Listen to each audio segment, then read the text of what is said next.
Olá pessoal, vamos agora estudar a concordância nominal. Concordância nominal trata essencialmente da concordância entre o adjetivo e o substantivo, ou entre palavras com função adjetiva e o substantivo. A regra geral é que o adjetivo concorda com o substantivo em gênero e número. Gênero significa masculino e feminino, e número singular e plural. Ou seja, se o substantivo está no masculino, adjetivo no masculino. Substantivo no feminino, adjetivo no feminino. Substantivo singular, adjetivo singular. Substantivo plural, adjetivo plural. Por exemplo, árvore alta. Árvore está no feminino, alta também, adjetivo no feminino. Árvore é singular, adjetivo no singular, alta no singular. É aqui mesma coisa. Árvores altas, árvores, feminino, plural, altas, feminino, plural. Então essa é a regra geral da concordância nominal. Vamos ver alguns casos especiais que merecem atenção. O primeiro caso é do adjetivo posposto a dois ou mais substantivos. Posposto significa posto depois. Então, nós temos dois ou mais substantivos e, em seguida, um adjetivo só que se refere a esses substantivos. Como fica a regra da concordância? Nesse caso, nós podemos pôr o adjetivo no plural para concordar com a totalidade, ou então o adjetivo concorda com o substantivo mais próximo. Por exemplo, comprei abacaxi e melancia maduros. Tenho aqui dois substantivos, abacaxi e melancia, seguidos de um adjetivo só que se refere a esses dois substantivos. Então, esse adjetivo pode concordar com a totalidade. Abacaxi e melancia maduros. Portanto, plural. Sempre que eu tiver um masculino, nome masculino e um feminino, o plural fica no masculino, ok? Se eu tivesse dois femininos, plural no feminino. A outra possibilidade é fazer a concordância só com o elemento mais próximo. Comprei abacaxi e melancia madura. Aqui a concordância se faz só com melancia, melancia madura. Isso não significa que só a melancia esteja madura, ou pelo menos não significa necessariamente isso. Apesar da concordância ser feita só com melancia, posso também estar me referindo ao abacaxi. O problema dessa segunda concordância, ou seja, da concordância com o elemento mais próximo, é que isso gera uma certa ambiguidade. Não fica claro para o leitor se é só a melancia que está madura ou se é o abacaxi e também a melancia. Então, para quem quer deixar claro mesmo o que está dizendo, melhor é a concordância no plural, tá ok? Mas gramaticalmente também está correta a concordância só com o elemento mais próximo. Um outro exemplo aqui, ela possuía voz e beleza exóticas. Voz está no feminino, é feminino, beleza feminino, portanto o plural aqui feminino, voz e beleza exóticas. A outra opção é concordar só com o último elemento, beleza, possuía voz e beleza exótica. Claro aqui que o adjetivo exótica se refere tanto à voz quanto à beleza. E nesse caso, evidentemente, não haveria ambiguidade pelo sentido da frase. Agora, atenção, se os substantivos forem sinônimos ou palavras quase sinônimas, já que não existem sinônimos perfeitos, nesse caso, o adjetivo deve concordar com o mais próximo. Por exemplo, cuidava dos doentes com carinho e ternura exemplar. Carinho e ternura são palavras apresentadas como sinônimas aqui. Então, elas formam um bloco só. Então, faz-se a concordância com o mais próximo, ternura. Ternura exemplar. Vejamos agora como fica a concordância do adjetivo anteposto a dois ou mais substantivos. Ou seja, eu tenho um adjetivo seguido de dois ou mais substantivos. Nesse caso, o adjetivo concorda com o substantivo mais próximo. Okay? Ele se refere aos dois substantivos, mas faz a concordância só com o primeiro. Por exemplo, na sala havia lindas fotografias e desenhos. O adjetivo concorda com fotografias, que é o substantivo mais próximo. Lindas fotografias e desenhos. Se o mais próximo fosse desenhos, como no exemplo de baixo, então ficaria: na sala havia lindos desenhos e fotografias. Portanto, o adjetivo anteposto concorda só com o primeiro substantivo, com o mais próximo. Agora, se os substantivos forem nomes de pessoas, nomes próprios, neste caso, mesmo sendo anteposto, o adjetivo deve ficar no plural.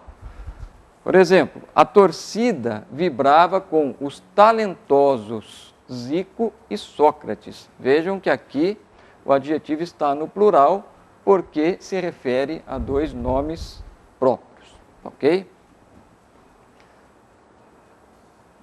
Ainda a situação do substantivo modificado por dois ou mais adjetivos. Vamos ver aqui quais são as possibilidades. Há três construções possíveis. Domino as línguas inglesa e italiana, domino a língua inglesa e a italiana, domino a língua inglesa e italiana. Vamos analisar aqui a diferença entre essas três estruturas. No primeiro caso, eu ponho o artigo no plural, domino as línguas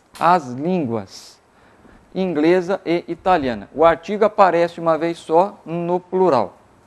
No segundo caso, o artigo aparece duas vezes, domino a língua inglesa e a italiana.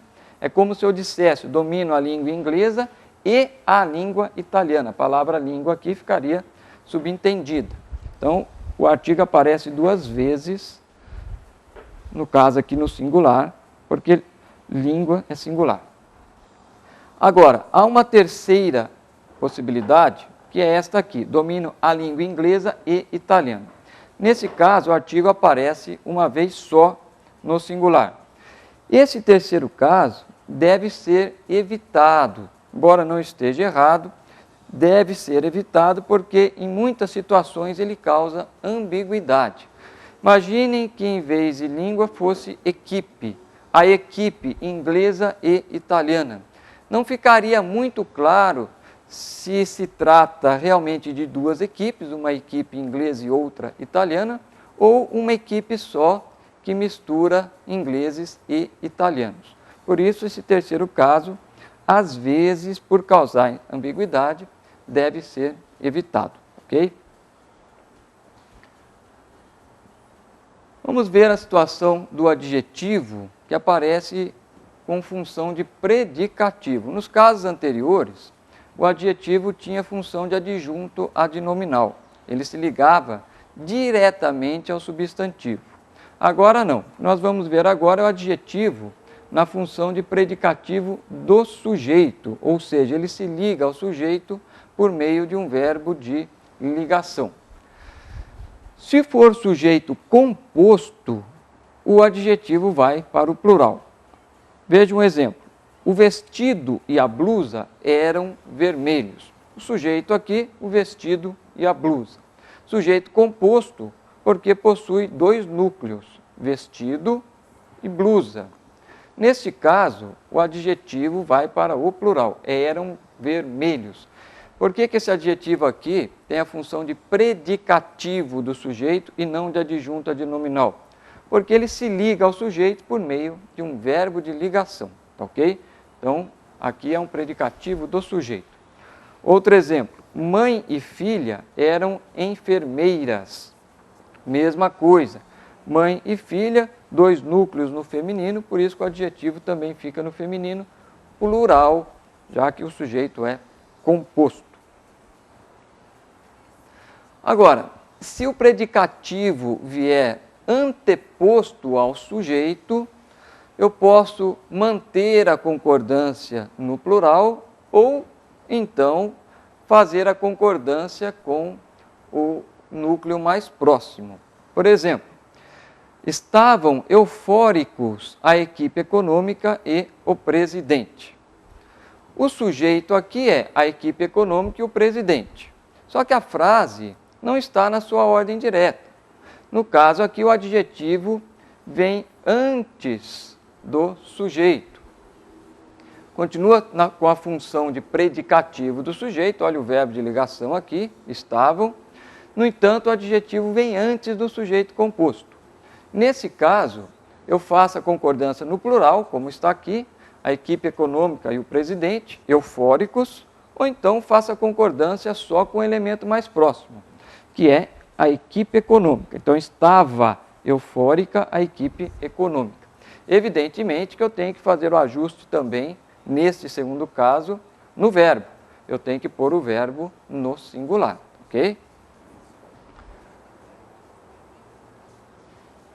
E o adjetivo pode aparecer também na função de predicativo do objeto. Como fica se for um objeto composto, ou seja, com dois núcleos? Vamos ver um exemplo aqui. Considero seus gestos e suas palavras ofensivos. Sujeito, eu considero. Considero o quê? Seus gestos e suas palavras. Seus gestos e suas palavras têm função de objeto direto. E esse objeto direto vem qualificado com adjetivo, ofensivos. Então, nós temos aqui um predicativo do objeto. No caso, predicativo do objeto direto. Como esse objeto direto é composto, o predicativo vai para o plural. Composto por quê? Porque ele possui dois núcleos, gestos, palavras. O adjetivo vai para o plural. Gestos masculino, palavras feminino, prevalece o masculino. Por isso, gestos e palavras ofensivos. Outro exemplo. Achei o prefeito e sua mulher muito charmosos. Achei o quê? O prefeito e sua mulher. Neste caso, o prefeito e sua mulher é objeto direto. O adjetivo exerce a função de predicativo do objeto direto. Também objeto direto aqui composto, com dois núcleos, prefeito, mulher. Um masculino, outro feminino, no plural prevalece o masculino. Portanto, charmosos. Novamente, como comentamos a respeito do predicativo do sujeito, se o predicativo do objeto vier anteposto ao objeto, também posso fazer a concordância só com o núcleo mais próximo. Quer dizer, ou eu ponho o adjetivo no plural, ou faço a concordância com o núcleo mais próximo. Por exemplo, deixe abertos as torneiras e os ralos. Deixe o quê? As torneiras e os ralos. Então, as torneiras e os ralos, objeto direto. Anteposto a esse objeto direto vem o seu predicativo, predicativo do objeto.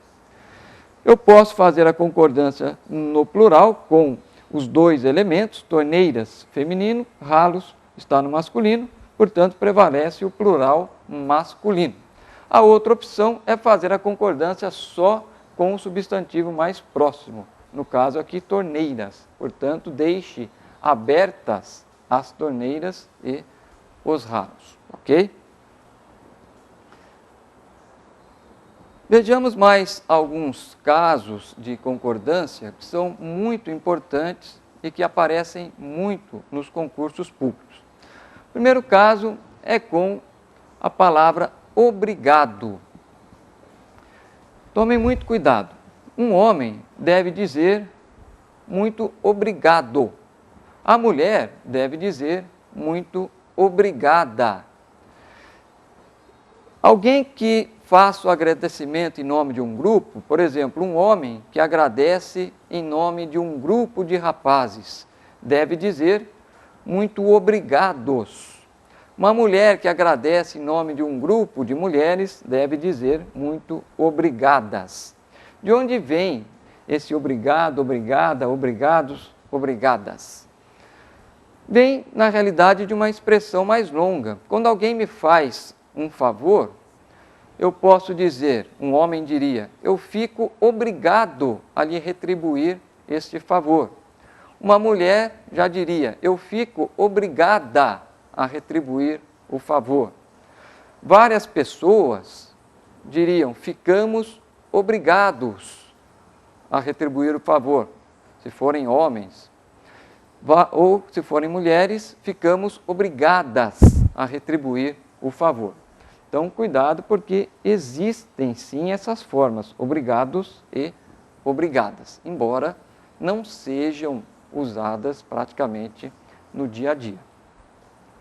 Vejamos agora a concordância das palavras próprio e mesmo. Essas palavras são classificadas como pronome de reforço, é um pronome com função adjetiva. Próprio, eu uso próprio quando se tratar de masculino e própria de feminino. Por exemplo, ele próprio fez o trabalho, ela própria fez o trabalho. Ou então, no caso de mesmo, ele mesmo ou ela mesma fez o trabalho. Também aparecem essas palavras no plural. Eles próprios ou eles mesmos fizeram o trabalho, elas próprias ou elas mesmas fizeram o trabalho. Vejamos o adjetivo anexo. Muito cuidado com a concordância do anexo. Por ser adjetivo, essa palavra se flexiona normalmente. O documento segue anexo. Documento, anexo. Os documentos seguem anexos. Documentos, plural, anexos, plural, masculino, plural. E se for carta? Carta está no feminino. A carta segue anexa. As cartas seguem anexas, ok? Existe ainda a expressão em anexo. A expressão em anexo é invariável, ou seja, ela não se flexiona. Então, os documentos seguem em anexo, as cartas seguem em anexo. Alguns gramáticos não admitem esta expressão, consideram-na uma expressão espúria e pedem que se evite, mas muitos aceitam. Então, nos concursos públicos, ultimamente, essa expressão tem sido aceita normalmente. Agora, sempre como invariável. Outra palavrinha que aparece de vez em quando nos concursos é leso. Essa palavra vai concordar normalmente com a palavra a que ela se refere. Então, nós temos crime de lesa pátria, pátria está no feminino, portanto, lesa pátria. Agora, se for patriotismo, portanto, masculino, fica crime de leso patriotismo. E há também os plurais, lesas pátrias, lesos patriotismos, ok? Também importante é a palavrinha quite. Esta palavra varia normalmente. Estou quite com meus credores, quite no singular, porque eu é singular. Agora, nós é plural, portanto, nós estamos quites com nossos credores, ok? Então, existe quite e quites. Próxima palavra aí, tal. Aqui, no dia a dia, é muito comum usar tal invariável, sempre no plural. Então, as pessoas às vezes dizem, que tal minhas roupas novas? Não é assim na norma culta. Na norma culta, se o termo a que essa palavra se refere for singular, tal fica no singular. Se o termo for plural, tal fica no plural. Aí vira tais. Portanto, que tal meu novo terno? Terno singular. Portanto, que tal meu terno? Agora, se eu empregar ternos, aí eu uso tais. Que tais meus novos ternos? Embora quase ninguém fale assim, assim é que manda a norma culta. Portanto, cuidado. Também existe a expressão tal qual. Aqui é um pouco diferente. Vejam só, a menina é tal qual a tia. As meninas são tais qual a tia. Qual é a lógica aí? Tal qual se emprega para fazer uma comparação entre dois elementos. O tal se refere ao primeiro elemento e o qual se refere ao segundo. Portanto, tal concorda com o primeiro e qual concorda